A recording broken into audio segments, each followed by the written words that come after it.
find it somewhere. We're going to start in the beginning, and I'm going to talk about early childhood.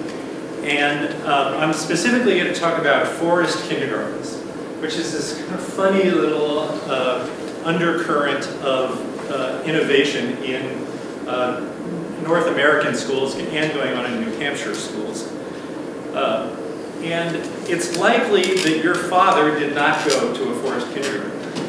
But it is likely that your father and your mother, and maybe yourselves, spent a lot of time outdoors, often from after breakfast to when the dinner bell rang, exploring in the woods. And so that kind of freedom of exploration is what forest kindergartens aspire to.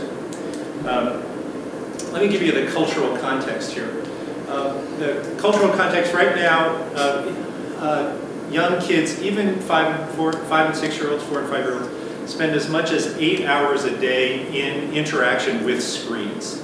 So this has changed radically even over the last 10 years. So the amount of screen time per young child has really radically increased in the last decade. That goes along with a progressive diminishment of the amount of time that kids spend outdoors. So while they're spending 8 hours of screen time a day, they're spending about 40 minutes outside in the natural world, or just outside at all. And this is something else that's been rapidly changing over the last 10 years or so. And then the other interesting context here is that there's a lot of research and talk about grit and perseverance, and how much grit and perseverance is a variable that affects whether children are going to be successful in school or not. So those are some of the context in which the forest kindergartens and nature preschools have emerged. In the United States, nature preschools emerged around the same time as Earth Day did, about 40 years ago. And they have been kind of quietly percolating along in the United States, not very many of them for the last 30 or 40 years. And then there's been a parallel development in Europe of what has been now called forest kindergartens. They started out in Scandinavia being called rain or shine schools, or school in all weathers. So let me give you a kind of a definition of what a forest kindergarten is. This comes from a Scottish document on forest kindergartens.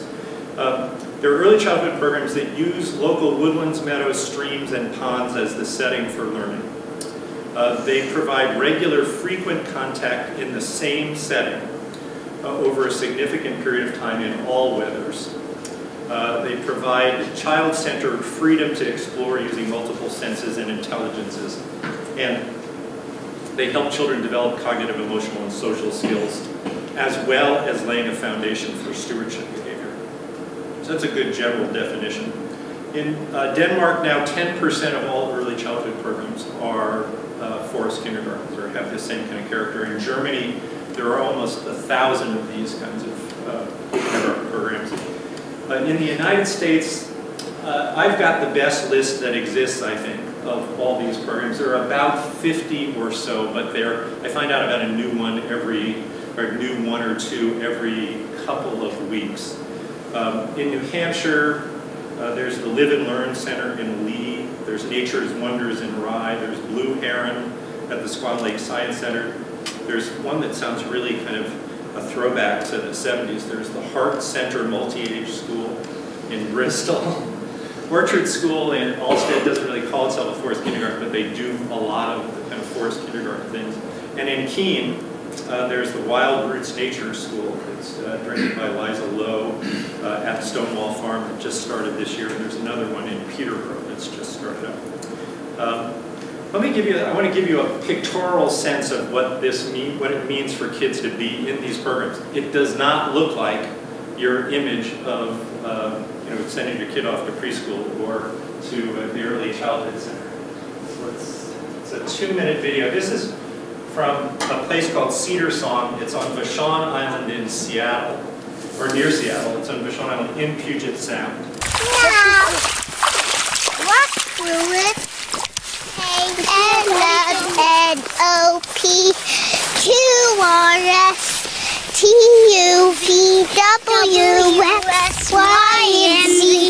Now I know my ABCs. Next time, won't you say it with meow? My name is Erin Kenny, and I am the director and lead teacher of Cedar Song Nature School, an entirely outdoor school located on Vashon Island. We run a forest kindergarten for children ages 3 to 5. It's an outdoor preschool. The children are out here no matter what the weather, rain, freezing, snow. Part of the idea is that children learn through direct experience, and the lessons that are provided by nature occur spontaneously and organically through our walks out in nature. If you get stuck, ask your friends to help you out, okay? Fever's getting worse than ever. Let's get out of here. Yeah. Like, no, we're not singing. There are bears that eat blood, okay?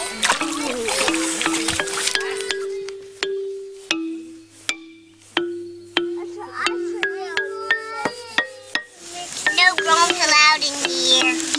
You jumped. Whoa, that was a big jump.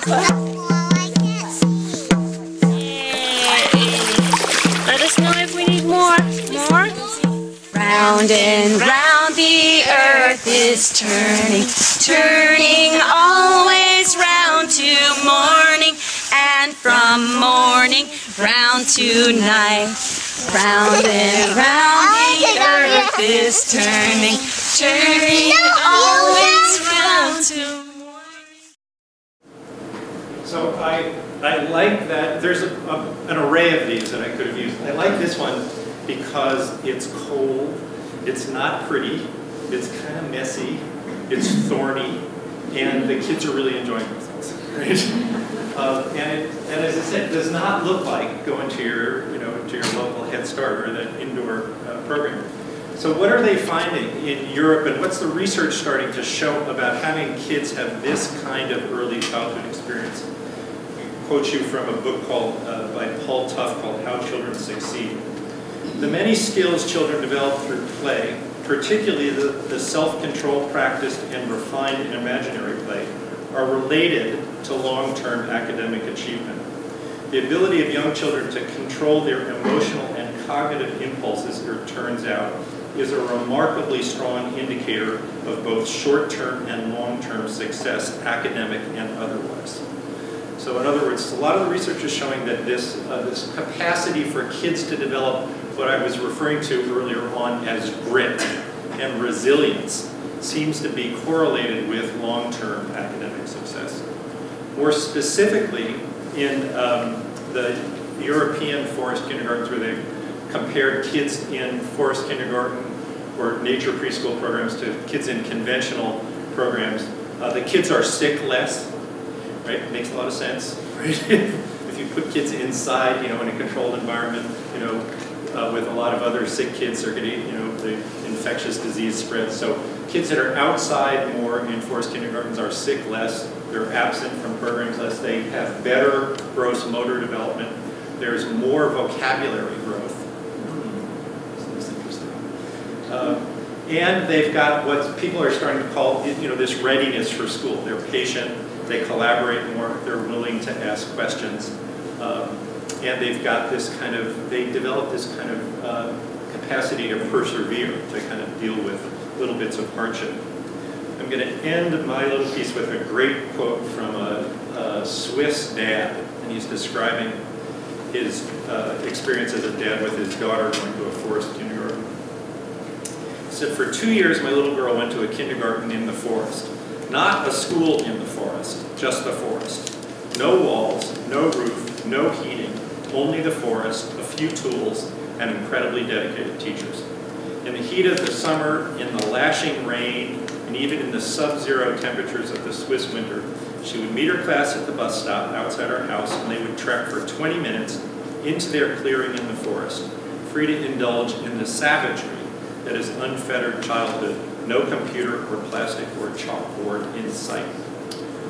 One day she came home from a day of particularly vicious downpours. Her feet inevitably soaked, her eyelashes caked in mud, her cheeks ruddy with the cold, and her eyes sparkling with fire. And I said to her, "It must have been tough being outside all morning in such weather." She looked at me in genuine incomprehension, looked out the window, and said, "What weather?" One question for Dave. We'll take one question for David now before we move on. Or, okay, very good. Sarah. Can you say something more about the vocabulary acquisition? Anything more about that? Yeah, it's, you know, I'm not, Would you repeat kind of the question, please? Sarah asked, say more about the vocabulary acquisition piece. You know, there's a lot of interesting speculation about this, but there's so much more dialogue and discourse in these kinds of situations where there's more free play and then more interaction. So in conventional programs, the language is more coming at the kids from the teachers. In these kind of programs, and in indoor programs where there's more play, there's more language interaction, so that the kids are performing more language rather than receiving more language. So that's it's not specific only to these outdoor kindergartens, but it's specific to kindergartens or preschools where play is more of a part of the interaction. There's also one of the things I'm trying to write about right now is how the roots of language are in natural taxonomy. And so language emerged out of our need to differentiate between objects in the natural world. And so language, I think, in its naturalistic state should be rooted in the natural world rather than separate and distinct from it. That's a longer conversation.